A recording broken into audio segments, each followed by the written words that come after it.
Welcome to a homeschool edition of School of Prop. I'm Preston Swan, and today we are talking about Proposition 208, also known as the Invest in Education Act.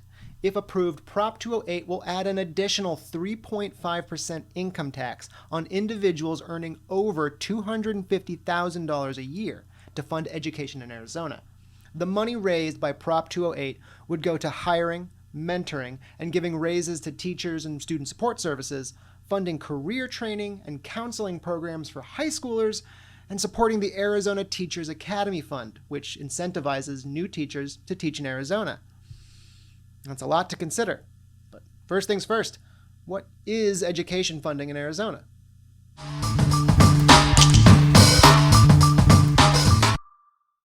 Arizona has some of the lowest per-student spending in the nation.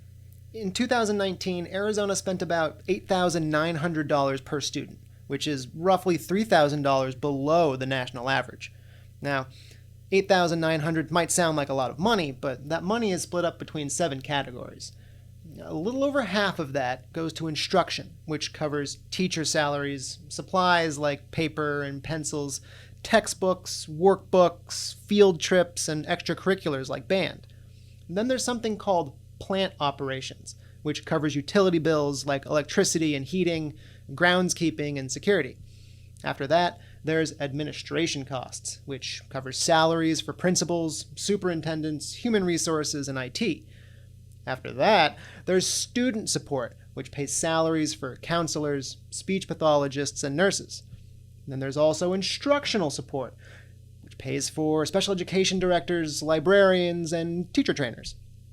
We have to feed students also, so there's food services covering school lunches.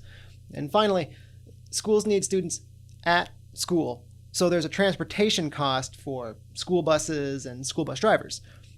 If approved, Prop 208 would spend half of its new revenue on instruction by hiring new teachers and giving out raises. A quarter of the revenue would go to the student support category by hiring new counselors, speech pathologists, and again, giving out raises. The rest would either be supporting teachers or offering better services and support for high schoolers. Okay, so we understand where the money would go, but where does it come from?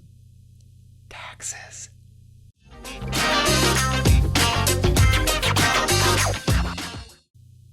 Prop 208 would make a change to some Arizonans' income tax. In Arizona, income tax pays for about 31% of the state's annual budget. Right now, we have 4 income tax brackets, with the top bracket being 4.5% for anyone earning over $159,000 a year. Prop 208 would pay for its education spending by adding an additional tax of 3.5% on top of that 4.5% for anyone making over $250,000 a year. However, that new tax rate only applies to money made above $250,000. So if you make $250,010, you get taxed 8% for that $10, and then normal rates for everything under $250,000. Most Arizonans won't really be directly impacted by this tax increase because we don't earn enough money. The median income in Arizona is around $60,000. I mean, you could quadruple that income and it still wouldn't reach the new tax bracket. In fact, only about 5 to 6% of Arizona households are even earning over $200,000 a year, which is something like 150,000 households. But that number doesn't include businesses like S corporations or partnerships, where the owner can claim their business revenue on their income tax. So yes, most of us won't see any changes, but yes, some of us will.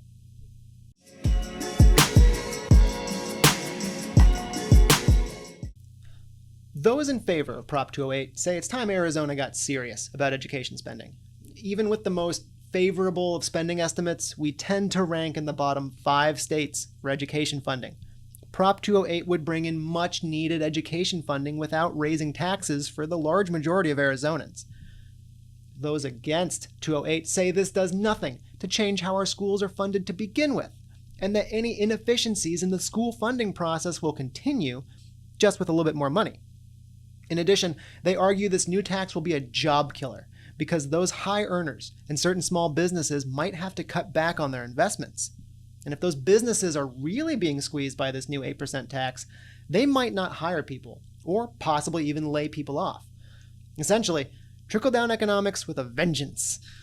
And finally, if the rich don't like this new income tax, they could pack up their money and leave Arizona. The Joint Legislative Budget Committee estimates Prop 208 could bring in $827 million in the first year, but they're not sure how much that revenue could be offset by the impact on high earners and certain small businesses.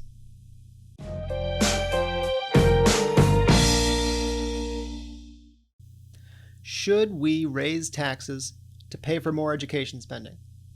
That's up to you. From School of Prop, I'm Preston Swan, and this November, it's your vote.